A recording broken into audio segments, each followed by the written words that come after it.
Right, so welcome to another edition of the CLSP seminar.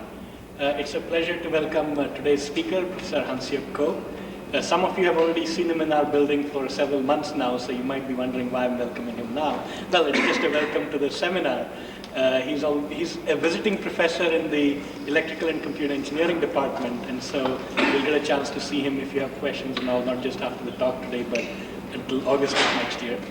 Professor Ko started his education at, well, I guess once we skip high school, at Carnegie Mellon University, where he got a bachelor's in '82 in electrical engineering. Then he moved to this area. He got a master's from University of Maryland in systems engineering in '86, a second master's in electrical engineering from Hopkins, and then finally a PhD from Catholic University in Washington, D.C. in '92. He has worked for extended periods of time in this area. So he was at the Naval Surface Warfare Center, where he worked on radar signal processing and infrared image processing. His interests include signal processing, and in fact, let me read a few to you. Signal processing, data fusion, navigation, tracking, visualization. And he's going to talk to us today about this interesting problem of multimodal interaction. So you have a talking face that's talking to you. Let's say your email is being read to you, and if it's from your mom's face pops up on the screen, and she scolds you and says, "Why haven't you eaten lunch on time?" So you want to make the lips move in sync with the speech. How do you segment the speech signal to do this? And this is an integral part of a bigger problem of building natural man-machine interfaces. Okay. Well, thank you very much, Sanjeev, for a great introduction. It's a privilege for me to be able to have this opportunity and then actually be able to speak in front of you, student body and faculties of a great prestigious university, right? Korea University is actually one of those comparable colleges in Korea. So what I'm going to do actually is to, before I get into the technical aspect of this talk, do a little bit unconventional, unorthodox way, and give you a little bit of glimpse of Korea with respect to. I'm going to still, try to maintain the main theme into speech. So I'd like to actually give you a little bit of background on the how Korea is doing in terms of speech recognition and its technology, so that later on, sometime either later this year or next year, there are programs from NSF that actually supports graduate students to be, doing some research activities in Korea. So this is one of those, I guess, reason why I want to give you a little glimpse of that. And then I want to get into the main topic, which I guess Sanjay probably gave you a great synopsis of the talk. So I'm going to basically talk about the Lip-Synch, the concept of Lip-Synch, and some of the involved algorithms, which is probably taking in stages. So there are 3 stages of algorithms that needs to be taken for the Lip-Synch application to work. And then, of course, it is still an infant stage, so it needs a lot of work. And so even though I'm going to try to show you a little demo, that probably is meant to give you that there are still some future work. Okay? You probably have seen enough of maps by now, right? Well, this is Korea. I mean, geographically, it might be like very far away from here. See, there is actually a flight from Dulles Airport to Seoul non-stop. Takes about 14 hours. But other than that, it's all right. Korea University is located here in Seoul, which is the capital city. This is the city map, and right in the middle of downtown is where Korea University is located. The reason I say that Korea University is comparable is because it does resembles very much like Johns Hopkins. Okay? It looks more attractive. The structure-wise, the building-wise, in fact, the founder, what they did was that they toured around the country here in the States. They actually picked some of the model buildings, and built this thing, 1905, approximately about 100 years ago. They modeled after Harvard, and I haven't heard, but I think it might be Johns Hopkins. Okay? It is actually the largest private university in Korea. It boasts about 25,000 students and 1,500 faculties. The student body constitutes top-ranking students from high school, top 1 percentile in the so-called SAT equivalent in the US. And some of the prestige could be reflected by the sheer number of cabinet members, the secretaries, the ministers. 30% of the cabinet members are, on the average, came from Korea University. Okay, the specific department that I belong to, it is called Electrical and Computer Engineering, is established not very long ago, 30 years. So 30 years young. This is some of the buildings, what they might look like, and this is where the EC department is housed. So there are a lot of resemblance here at Johns Hopkins, and you won't feel anything like being foreign, okay? I have this lab as a director. It is quite, I think, from the American standards, not very small. It's sizable. I have about 7 PhD program students and 15 master's degree program students. I put zeros and zeros here for reason. This is where you guys can go in. All right? All right, so I'd like to increase the number something greater than 0 sometime in the near future. The research focus, as Sanjeev had mentioned a little bit, my main research focus is, of course, speech. Some of my background, it turns out that I did have a lot of Defense Department experience, and some of my research focus happens to be in acoustics. So good transition from the defense to non-defense work happens to be speech. So about 6.5 years ago, that's where I kind of put together the lab focusing on speech. And Lip-Synch is one of the element, we should say, in speech area that I'm focused on. If there's more information that you'd like to have, you can always visit the website. Okay, the speech industry in Korea, just a brief highlight. It's not very long, okay, as you might have expected. It began about 15 years ago by KAIST is an academic institution in Korea, more like sort of like a technology or technically oriented school. We have a very large research oriented institute called ETRI and Korea Telecom, which is sort of like an IBM type of institution. So these are the organizations that kind of have their thrust on speech-related research effort. Nowadays, the entire nation is giving a lot of heavy considerations and effort to push the speech-related industries.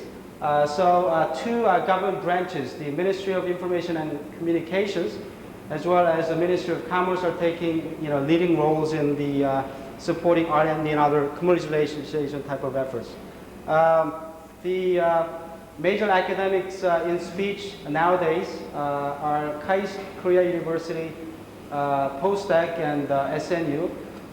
Some local Korean companies that I don't know you might have heard is VoiceWare, Voice Media Tech, Xtel, DNM. So some of these companies were established in the last 2 and 3 years ago. So it's relatively new, but they are coming up and coming very strong. Some of the non-Korean companies are now taking their base there. Speechworks, IBM Korea, LNH, Nuance. They were established their base in Seoul, let's see, early this year or late last year. And the reason is because somehow they believe that because of the fact that Koreans nowadays have the visibility as the highest internet users in the world. So therefore, a lot of these companies think that a lot of business could be introduced out of that. What is that number, Dave? I'm sorry? What is the number? What fraction of Koreans are online? I think, I guess it really depends on the number of housings. The population there is about 45 million, okay? I think about 1/3 of the population are frequent users of internet. So that really includes like kids like little elementary school up until, you know, people in their 50 years old in that age group. And also the availability of internet and communication infrastructure. And I mentioned about the housing, just about every homes, they have access to internet. So the internet type of infrastructure is visibly available there. And as I mentioned before, some of these companies do believe, in fact, that it is one of those countries that could actually generate business out of making products from the speech-related technologies. Okay, now I'm going to get into the main topic. The Lip-Sync. As briefly Sanjit had mentioned, okay, the concept of Lip-Sync is to activate the avatar's lip motion in sync with the speech signal in real time. Okay, some of the applications could be like this. It could help out on computer graphic animation in noise environment. Okay, lips movement could help better listening, and the avatar's computer chatting could be is one of the topics that a lot of business could be produced out of that. Foreign language pronunciation study as well as speech pathology could be also exploiting the lip-sync type of technologies. So it is very useful, and not very much of an effort has been done, surprisingly. Here at the NC State, for example, it tries to extract the lip parameters. Lip parameters meaning like the lips, the length, how high it should be in terms of, modeling the lip motion itself. There's a company called Lip-Synch, which is to try to perform the lip syncing, okay, but not in real time. So this is sort of like an offline type of lip sync application. Japan did some work on syllable unit based speech recognition or lip sync, and I think I guess based on my survey, we are the first ones that are actually doing something in terms of the voice speech, extracting the voice speech and invoking some kind of recognition that activates visons. Okay. So the overall objective of the research is this: we want to activate lip motion in sync, okay, with the presence of the speech utterance, and it has to be done real time. It is not an easy task because of some of these challenges. The phones are known to be very short. Okay, so we're looking at very short acoustics signal. And out of that, we need to extract enough of information to actually generate the visons for the motion to take place. And there's a lot of heavy processing involved in this, particularly because the avatar itself also, if it is done using the same processor, it takes up a lot of processing load. HMM-based speech recognition also is a little bit more heavier than the other recognition technologies that I'm going to address soon. And the other thing is that it has to be in real time. That's the most probably significant thing, that it has to be done in real time. And we want the activation and the lip motion to be more naturally done. So these are the kind of challenges that we are facing with. And this is the block diagram that shows how the the stages or the procedure is actually taking place. We could break it down, the entire process, into about 3 stages. One is to first detect the regions of voiced segment from that of the unvoiced segment as the first stage. After the fact that it generates voice or voiced part is detected, then we want to perform segmentation. Okay? And then after segmentation, we want to draw enough feature extraction so that we can perform some kind of a recognition. So all of these procedure looks very much like the speech recognition type of processings that take place. But here, once again, the challenge is that it has to be done real time, and we really don't have the time to kind of make any predictions, okay, based on the statistics. So given the frame, given each of the frames that are coming in, we need to make decisions right away. On the left-hand side, it's sort of like showing, what's taking place on the right-hand side. So each of the, as the speech utterance is coming in, we segment. I guess segment in terms of frames, and each frame we want to make sure that either that frame contains enough of information that can tell us that it is the voiced part versus unvoiced part. And then after that, we want to invoke some kind of a segmentation rule that segments from one phone to another. And within each of the phone, we want to perform some kind of a feature extraction and then perform phone recognition so that each of the phone that was recognized could be used as the activation signals that drives the avatar. What I'm trying to understand is what is the ideal information you need to do Lip-Sync? So suppose I could do any speech processing perfectly. Is it enough to get the identity of the phone, or do you need even more information than the identity of the phone? Because once you know what phone it is, I suppose it follows right. most of the time whether or not if the phone is identified, that should be enough. That should be. Right. And there are about 13, 14 bisems that are representative of the facial, the lip models. So basically, this is what the thrust is basically have some kind of means to identify what each of the phones are so that they can be mapped into 14 different bisems, which is enough to drive the motions of the lips naturally. You have some kind of interpolation between the bisems? I'm sorry? Graphically, you have some kind of interpolation between the bisems, right? And that's done as the last step of processing. Right. Okay. Yeah, which I'm going to talk more about the avatar. That's fine. I do have one question about this diagram.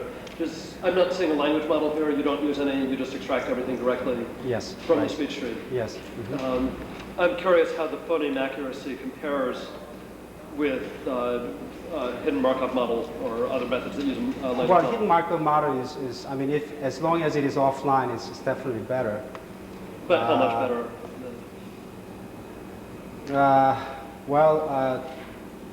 I really don't have any numbers in terms for measures, but we use HMM just for verification. So that's sort of like our benchmark is HMM. Right. Follow-up question. So obviously you don't, like if you had the phone identity, that would be sufficient to do the Lip-Sync. But from what you're telling me, it's not necessary because you have only 13 or 14 bisems. Oh, I see. Yeah, right. Correct. Okay, so there are like say 50-some phones. Okay. Right. We don't really. So I'm going to be talking about those kinds of things later. But essentially, we don't need to actually identify all phones. Okay, we could map certain phones together.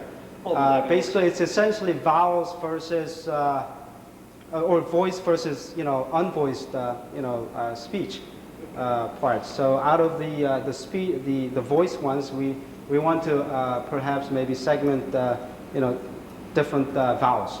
So segmentation is actually meant for once it is detected, once the voice part is detected, is it certain vowel versus another vowel? And it is the vowels actually that's the driver, the main driver of your lip motion.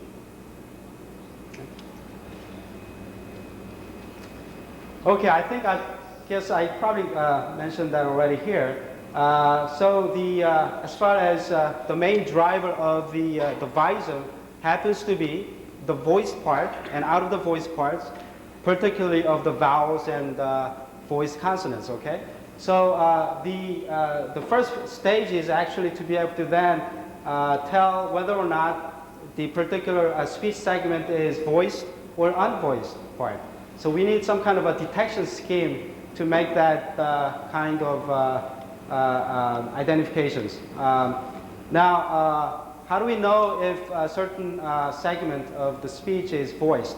The kind of event or evidence is the fact that we look for periodicity as one of the good evidence. For the unvoiced signal, it resembles very much like noise signal, so we don't expect to have any kind of periodicity there.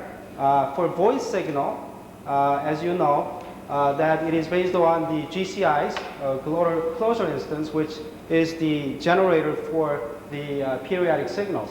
So that's what we basically look for. If the speech pattern itself contains some kind of a periodicity.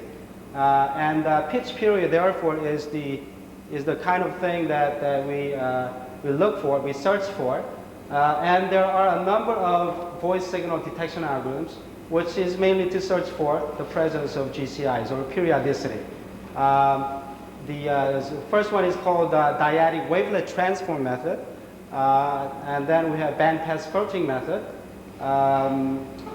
And then we have a combination of actually these two things called variant threshold method. And let me talk about these three methods focused on detecting the voice versus unvoiced speech part. First thing is the dyadic wavelet transform. This thing is meant for speech patterns in time domain. So this is a time domain operation. It's essentially, you could consider this as sort of like running different low-pass filter, okay? By varying the scales of the wavelet transform. If you increase the scaling to different scales, you will see, for example, here's one waveform of the same thing, which is extracting out of this particular segment of your original speech. Which is expanded, and it looks like this, okay? Now, you invoke your wavelet transform over that for one particular scale, and this happens to be at scale 3. And then you have another one, scale at 4. So compared to this one versus this, you'll notice that as you increase the scale, it looks more like you're invoking some kind of a low-pass filter, okay? So a lot of these, the wiggly type of waveforms, it becomes a little bit more smoother here on the lower graph. Now, what we look for is that at each of the maximas, okay, for different or adjacent scales, we invoke some kind of a little window and look for the location of the maxima. They may not necessarily match at the exact same location, but then we can introduce a little bit of threshold. So once it belongs to within that tolerance, then you can call it as the local maxima there. And each of the maximas is where we want to label and then look for and reason out to see if that each of these maximas, in fact, has some kind of periodicity by looking at the distance, the GCI distance. So that's the wavelet transform method. And the second method is called bandpass filtering method. And this is done over, as you know, bandpass filter itself says, done on in terms of frequency domain. Particularly, this is because the bandwidth of the voice signal is predominantly located within between 30 to 500 hertz. So what we want to do is that we want to invoke the bandpass filter over the speech signal, and then search out for the once again the maximas and where they occur. So from the original speech signal, this is the filter signal, and if we zoom in this particular location, this is what that looks like. And if you invoke the bandpass filtering, this is what the result. So out of the bandpass filtered signal, you look for, again, each of the local maxima. And then search out if they, in fact, constitute the periodicity or the locations of the GCIs. The third method is the variant threshold method. As you can see, each of the method, for example, the bandpass method, you'll see that the maximas could be located at different intensities. That might introduce incorrect decisions. So what we do is that we kind of divide the regions into a number of different threshold levels, and then search out or reason out for the periodicity to occur, so that you can kind of confirm or verify if your GCI is in fact periodic. Here's an example. You could see or verify the periodicity by performing this kind of averaging out.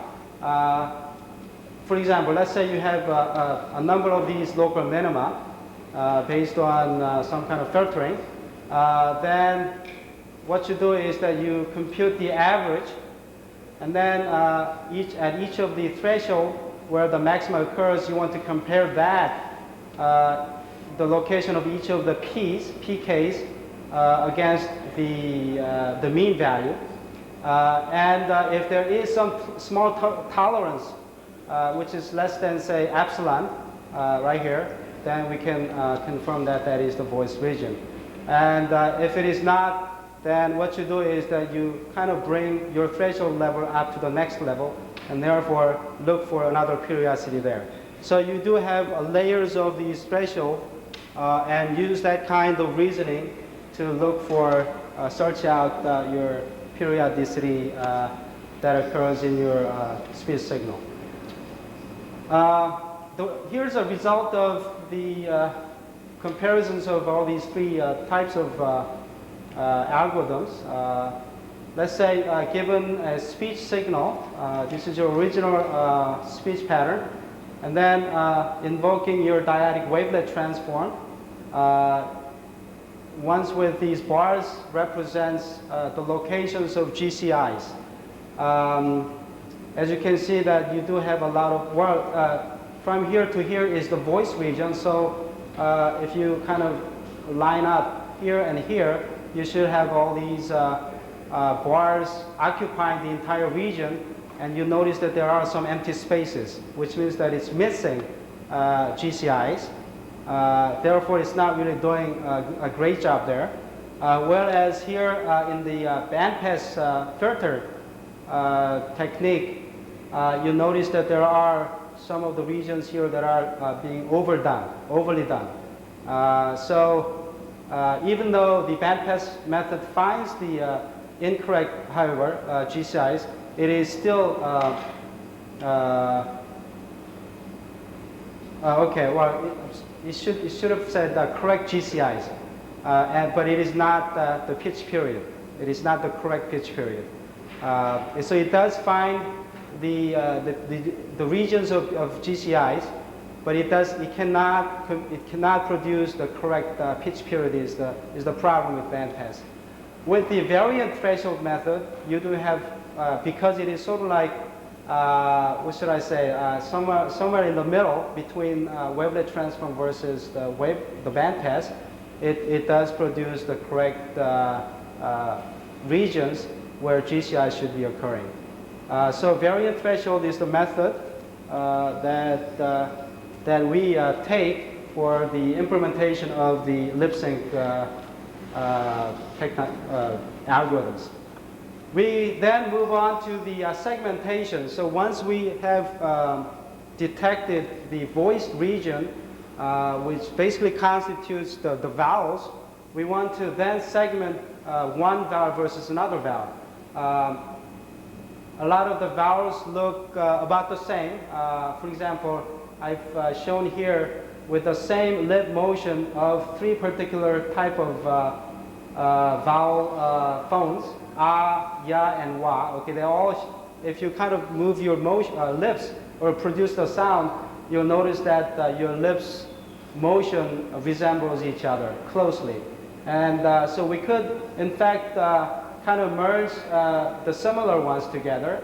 And then we have about 1, 2, 3, 4, 5, 6, 7, about 7 different categories of vowels that we need to segment. So the segmentation algorithm, by the way, even if we make these kinds of mergings, we want to essentially search for some significant event that changes in a frame, some kind of intensity changes, which is significant enough that we can call that there is some kinds of changes in the segment that takes place. So in a waveform, what we do is look for the changes and where that occurs. What we do is we essentially model the acoustic signal into autoregressive statistical model like this, and then use that information to generate the generalized likelihood ratio. Here's one aspect where we could kind of formalize the segmentation a little bit. Now, out of the model, we then parameterize the model into a vector form like this, which is to map all these coefficients as well as the driver into a vector form like this. And then the likelihood ratio, the generalized likelihood ratio is sort of like reflected in this picture, where what we do is to essentially come up with two possible hypotheses. One is that there is no change, like this, and one that there is some change. Okay, so the GLR method is a ratio of the likelihood of this thing over this particular type of event.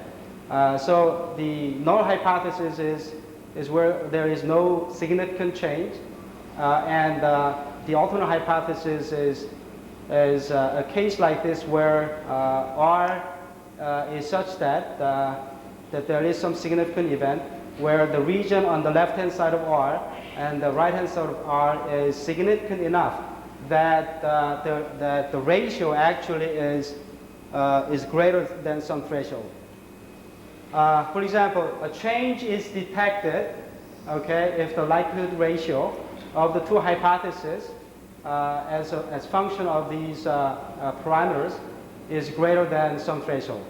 So essentially, the idea is to reduce or simplify this likelihood ratio, and then come up with, and as you kind of slide R from left to the right, which is to search out the location of R where d sub n becomes maximum. And I think there's another picture that kind of shows you better. If you kind of carry out the likelihood ratio, it simplifies to this particular very simple form, which is in a form of functions of the variance, and you know, intuitively that's sort of like makes sense, because if there is no change, you should see you know, a constant variance here. Whereas if you do have some kind of changes here, say at R, the variance at this point first should be different than the variance at this region, and that's what essentially this thing is all about. So so the idea is look for R where that significant change, d sub n R, as you slide R from the left to the right, where that occurs, and if the occurrence of the value of the ratio is greater than some threshold, like here, some threshold, then R is your segmentation point. In order for you, by the way, to make the decision where the threshold ought to be, I guess it really need to take a number of experiments to kind of pinpoint the proper size of your threshold. The second type of segmentation scheme is done over in frequency domain. It is called Lukowicz implication method. This is the spectrogram for the spectral changes. Before, for the GLR method, what we did was to look for the significant changes in time domain, whereas here in this scheme, you look for significant changes in spectral domain. For example, this is one particular segment in spectral domain that looks about stationary. In other words, no significant change has occurred. Whereas here, just for the purpose of clarification, notice that this region is a little bit more intense than the region on the right-hand side. So we could consider intuitively, visually, that there is some significant change on the left-hand side. So we're looking for that kind of locations where significant change has occurred. And Lukowicz is a method that shows, that measures up the similarity of the changes of your data, spectral data. The concept is like this. Lukowicz is sort of like a mapping of your similarity measure into a value between 0 to 1. Notice that if you have your data that are close enough together, we can consider that they are similar, like this. If they are kind of far away each other, then we can say that they are not similar. Lukowicz implication kind of is a mapping tool that maps the similarity between 0 to 1. And as you can see that the similarity, for example, as defined by Lukowicz operator, is that A is similar to B, okay, by using this equation. And this equation essentially is going to approach to 1 if A is close enough to B. And if it is very much different, then the value is brought down to 0. So it is that kind of scheme that the concept that the segmentation is performed. Here's the approach for the actual speech pattern. What we do is that out of speech, we map them into about 18 different critical bands on spectral domain. And then for each of the spectral bands, what we do is that for different frames, the adjacent frames, we compute the spectral distance. And for each of the patterns to its adjacent pattern, we compute the average of all similarities in one frame.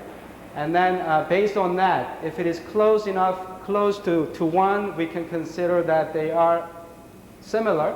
If it is to be approaching 0, then we can say that they are not very similar.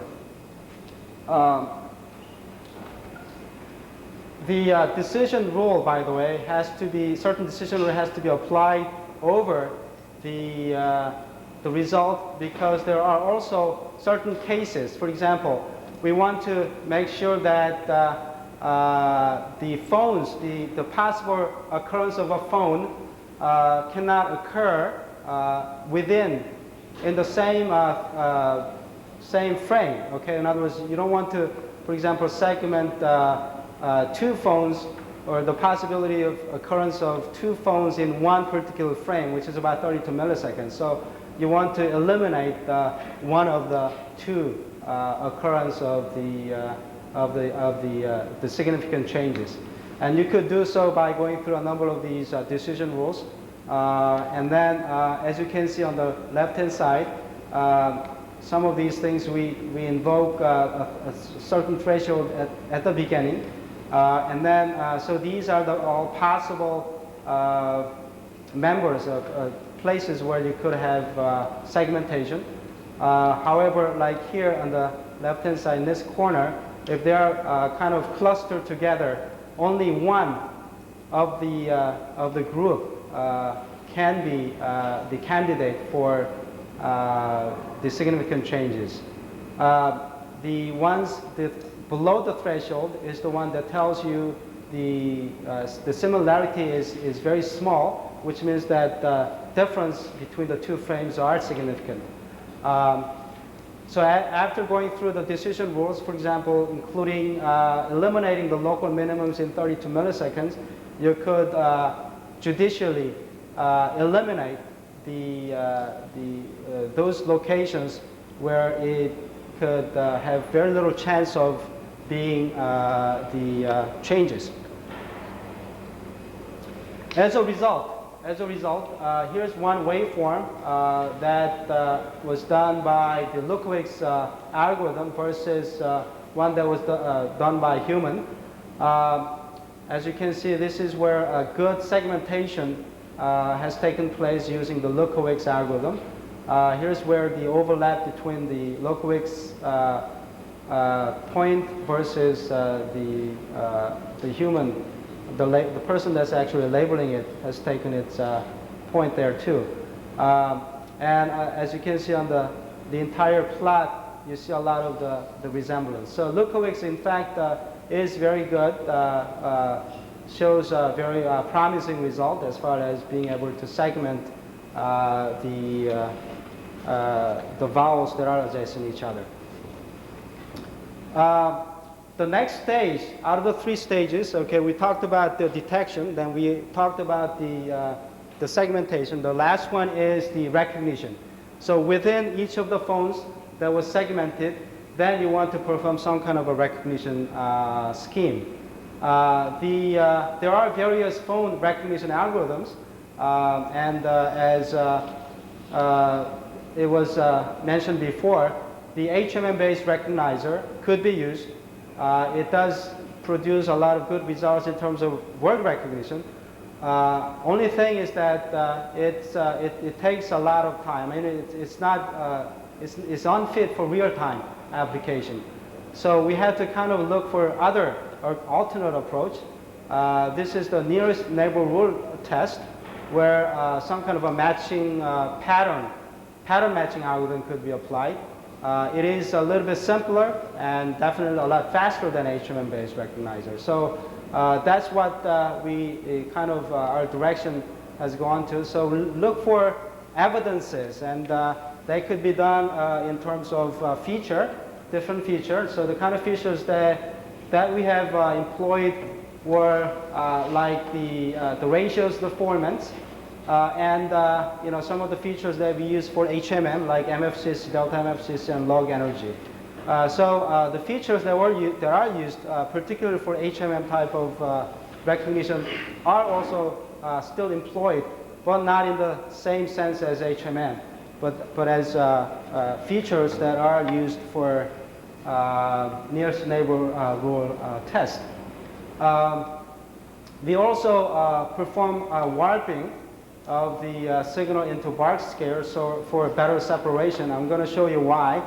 And as I mentioned, that there are other features that are used well a lot in the HMM type of application. Here's a reason why bark scaling is used. On the left-hand side, you see a lot of the overlaps because they are kind of close each other.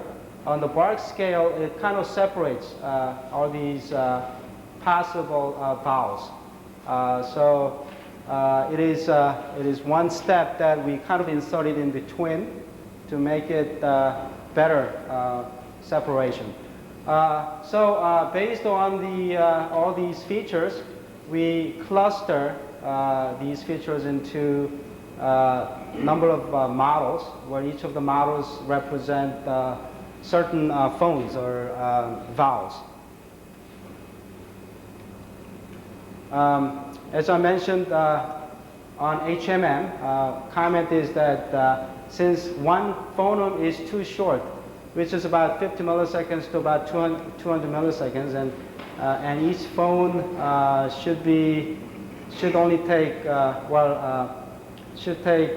maybe one or two possibly frames, and we have to make the decision based on one or two frames.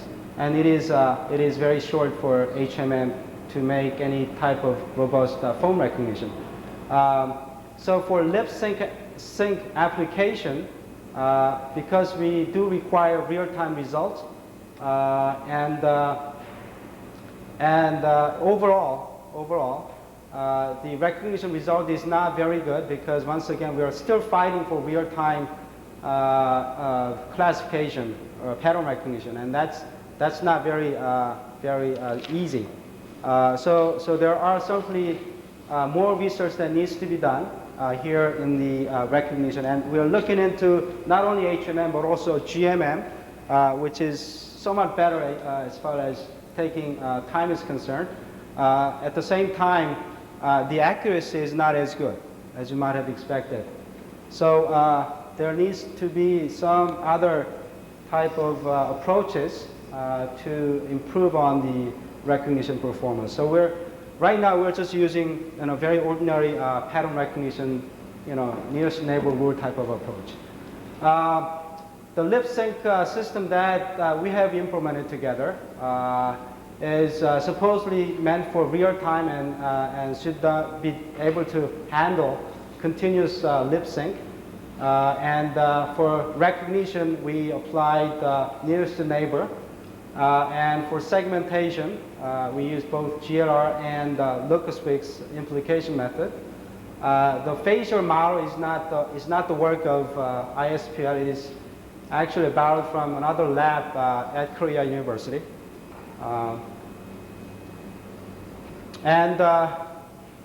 This is that block diagram.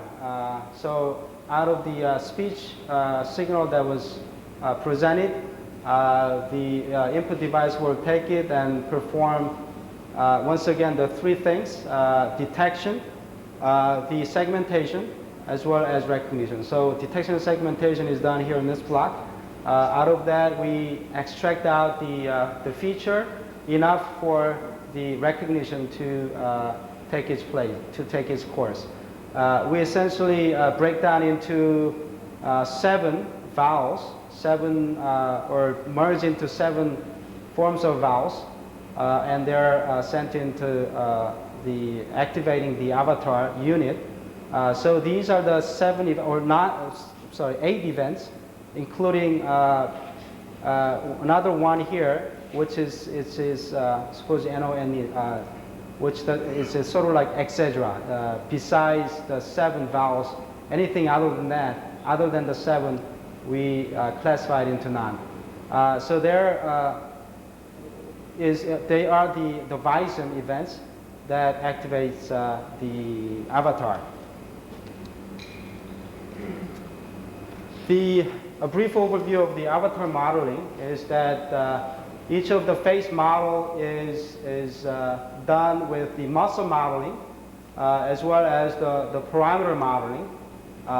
For the parameters, for example, we use the lips width, the height of the lip, and things like that. Okay, the muscles in that are shown here in red lines indicate the ones that are used for the particular avatar that we're going to be seeing soon.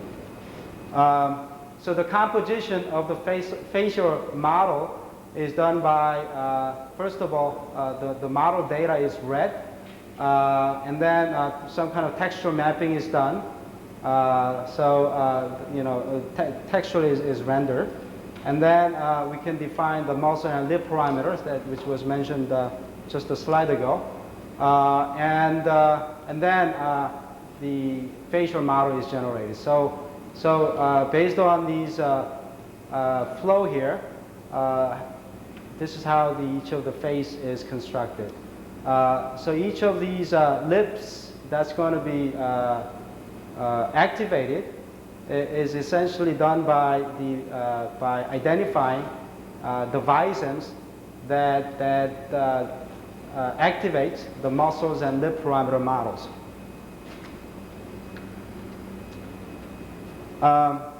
Here's an example of the signal that we're activating the avatar model.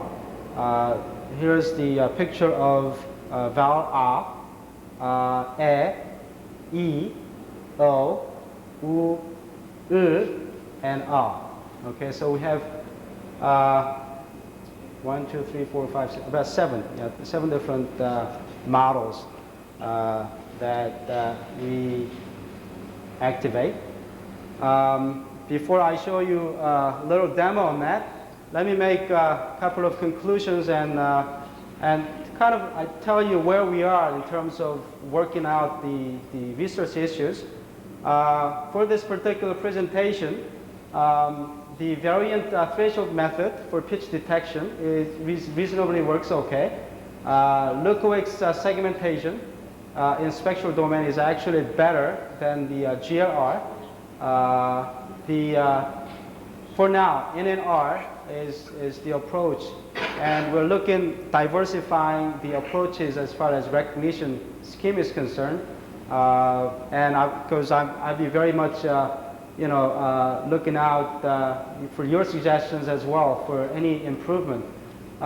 Many issues that needs to be still worked on.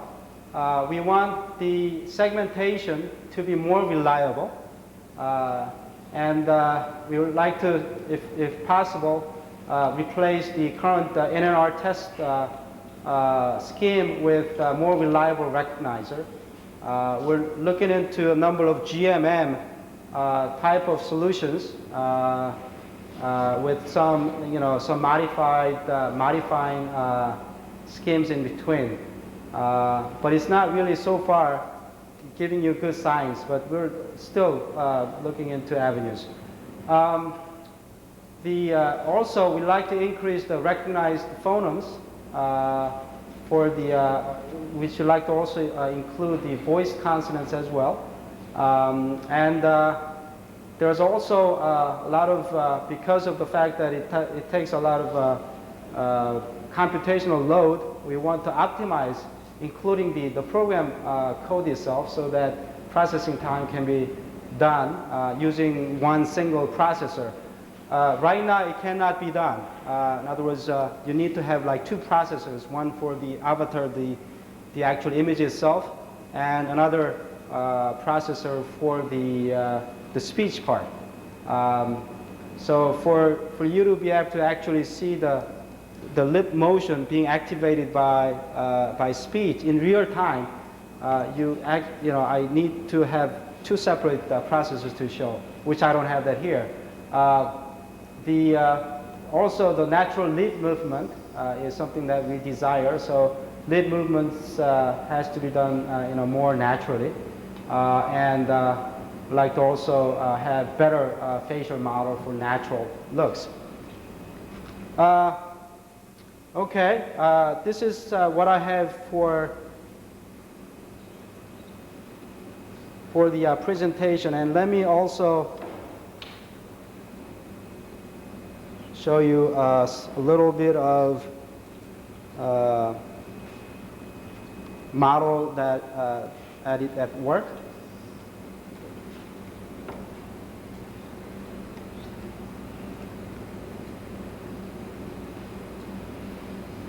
This is the model, the facial model of a female here on the right-hand side.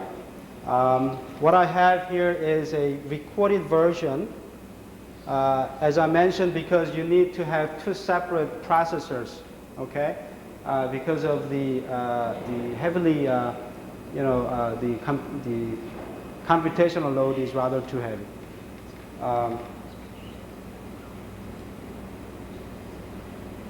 So here's one particular example. A, E, I, O, U, O. Okay, so here are the results of the vowels that were detected. 안녕하세요. 만나서 반갑습니다. Okay, I guess it could have been better if some kind of an English utterance could be made, but essentially I'm hoping that you could see the lips being in sync with the utterance, okay? Essentially it's Korean that sentence that says, hello, my name is so-and-so. Here's another one, another example. 오늘도 좋은 하루 되시기 바랍니다. Okay, so this is another example. So as you can see, the facial model itself is not completely natural, okay? And we like to have a better, model, the facial model, and also, we like to have the ability to be able to actually show the whole thing in one screen, the two things going together at the same time. So that's something that we're shooting for. Just for the entertainment, I'm going to just type in a sentence here.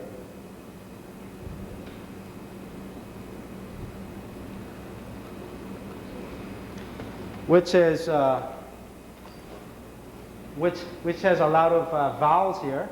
I'm going to just utter it out for you. Okay, it says 나는 바보야. Okay, so you have like Maybe I should be teaching you some Korean here, but a little short lesson in Korean. But anyway, the first one says has contains The second character contains and o, ya. Okay, so you have a number of these vowels.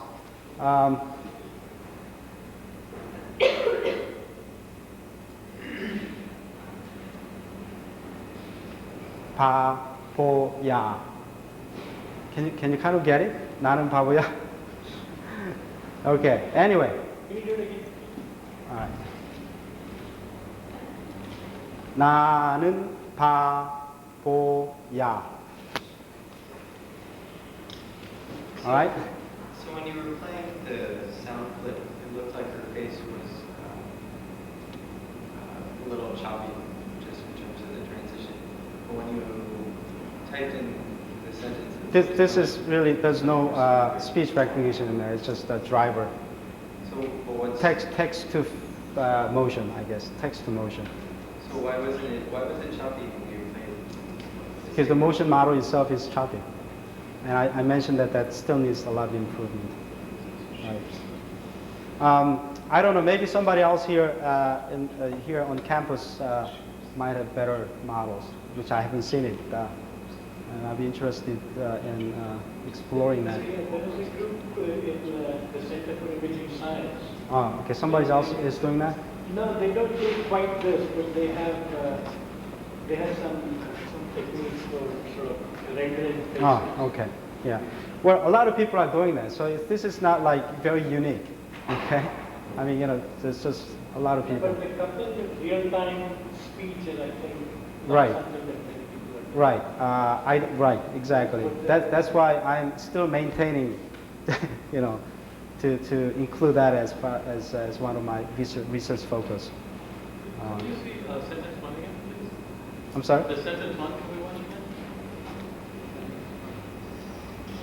안녕하세요. 만나서 반갑습니다.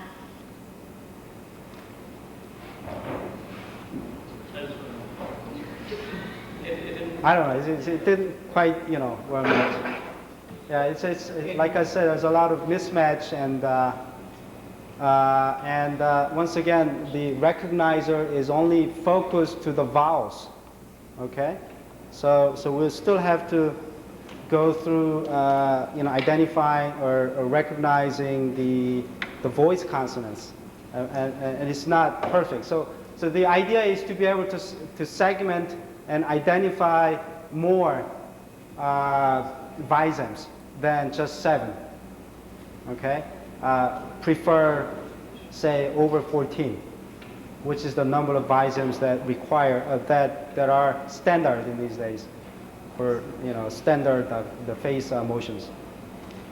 Is there a reason why you are focusing only on the voice segments? Is it because the unvoiced segments are very difficult to? No, because the motions, the lip motions, are primarily are activating based on the vowels, the voice parts. Right, but by and large. If you say pa or sa or ka, all of that is unvoiced. I mean the consonant part, but it's a very different. A little bit of right. Or Yes. I guess those are the ones that we're missing. Right. Yes. So right now we focus more on the vowels first, then we move on to including those kinds of things. And yeah, I mean, this is not an easy task, especially because I only have like one student working on this thing.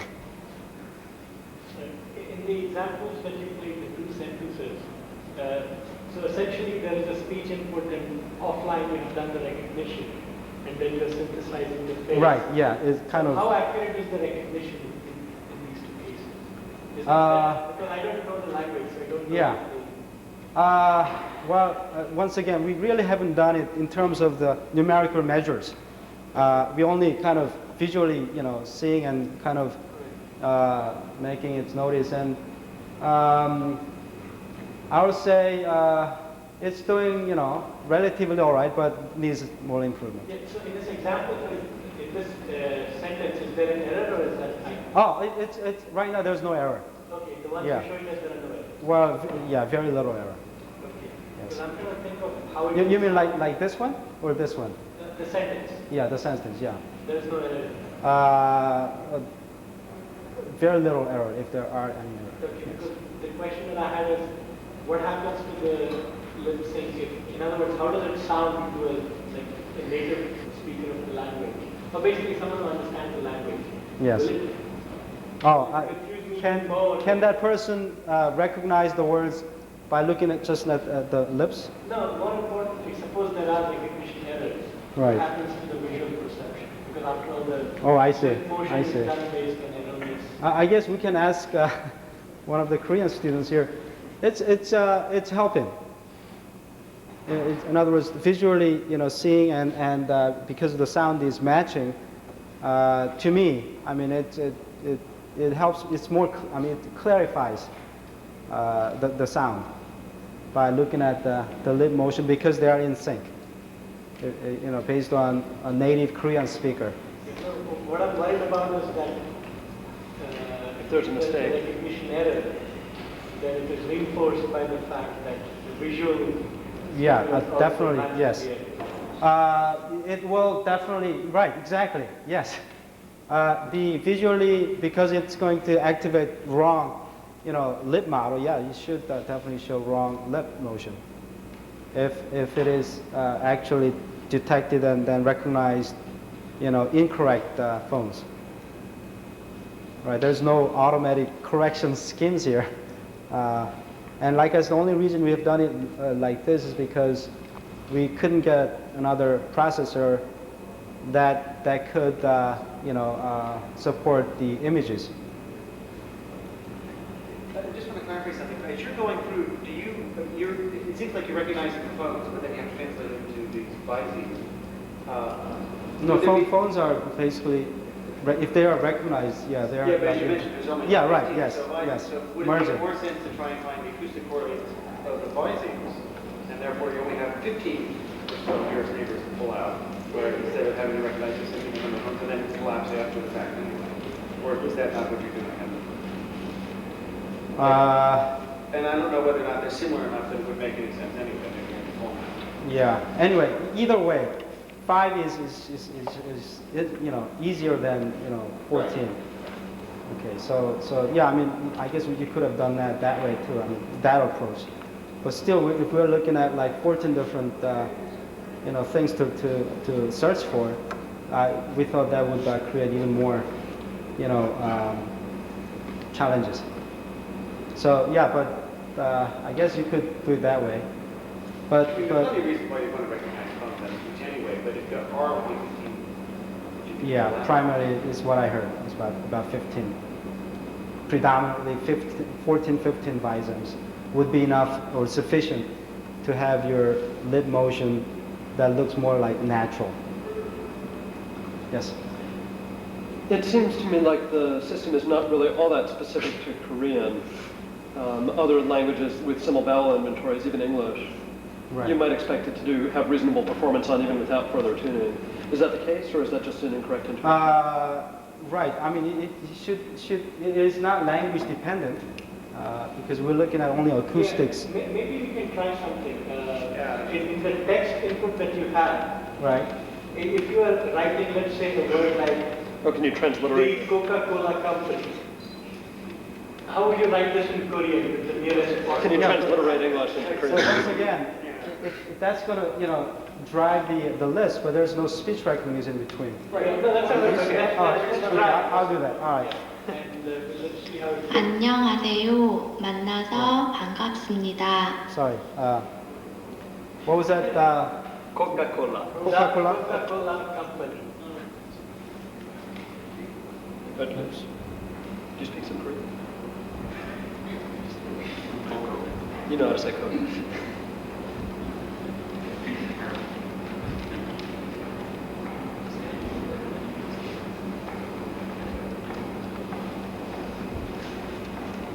Okay. This is the Coca-Cola company. As trying to closely match. Okay. All All right. No, there's no right. speech So you recognition. have to kind of be in sync, okay? Yeah. Okay.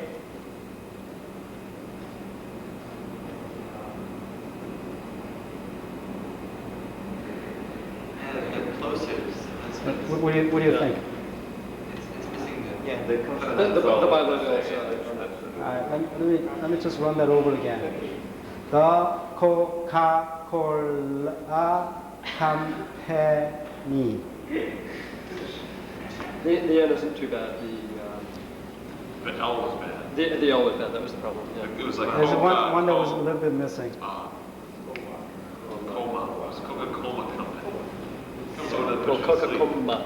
Yeah, it's Soda puts you really to sleep. Did it? Okay. Oh, I didn't think there was lip closure there. Yeah, I mean, I think, I don't know about Korean phonology, but I think in English, like plosives are it's like a very, very big clue in terms of recognition. It's like the buds. It's a very, very expressive. Well, there's a lot of place of articulation that you're able to read on. So you can- But also the lip movement. So it's very Yeah. It's Well, not- there's also lip movement around the vowels as and so forth. consonant It's not just on vowel, mouth aperture. Right. right. It's less consonant vowel, consonant vowel. It's more blends too. So Anyways, it might get There's diphthongs in English too. Oh, no, no. English Anyway, has so more I'm diphthongs looking than like any for other. your suggestions as to improving detection, segmentation, and recognition. Okay? Okay, so I'll be here for the next until next summer. So I'm always, my door is always open.